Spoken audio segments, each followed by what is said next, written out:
வாழ்க்கையில ஒரு தடவையாவது திருப்பரங்குன்றம் மனுஷனா பிறந்தா திருப்பரங்குன்றம் போய் ஒரு நாள் தங்கணும். நவக்கிரகம் கிடையாது, கொடிமரம் கிடையாது, நந்தி கிடையாது, பரிகாரம் கிடையாது, ஒண்ணுமே கிடையாது. அங்க ஆத்மாவுக்கு தான் லிங்கம், ஆத்ம லிங்கம்னு பேரு அந்த சுவாமி.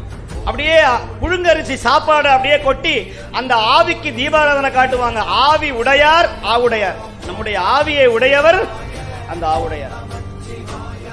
அம்பிகை பேரு யோகாம்பிகைன்னு பேரு. பீடம் மட்டும்தான் இருக்கும், அங்க அம்பாள் கிடையாது.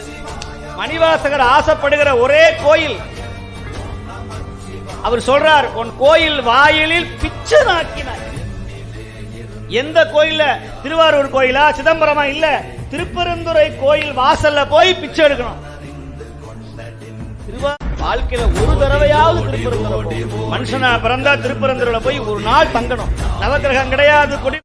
நான் இந்த கோயிலையே நீ வச்சுக்கோ, நீ எனக்காக கட்டின கோயில், இது உனக்காக நான் தர்றேன்னு சொல்லி திரும்ப அவருக்கே கொடுத்த தலம் திருப்பெருந்துறை.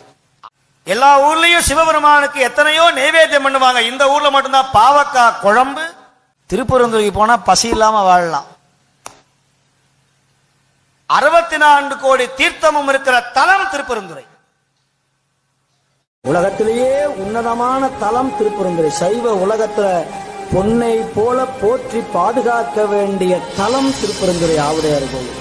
வாழ்க்கையில ஒரு தடவையாவது போய் அப்படி காலையில இருந்து சாயங்காலம் வரைக்கும் அங்கேயே தங்கி இருந்து திருவாசகம் எல்லாம் பாடி அப்படியே ரெண்டு அந்த பின்னாடி மண்டபம் ஒன்று இருக்கு, அங்க போய் படுத்து தூங்கி அப்படி உருட்டு வாங்க அந்த குருந்த மரத்து கீழே போய், அப்பயாவது ஞானம் கிடைக்கும் நமக்கெல்லாம். ஆமா, சாதாரண இடமா அது? ஈசன் உட்கார்ந்து இருந்த இடம் அல்லவா?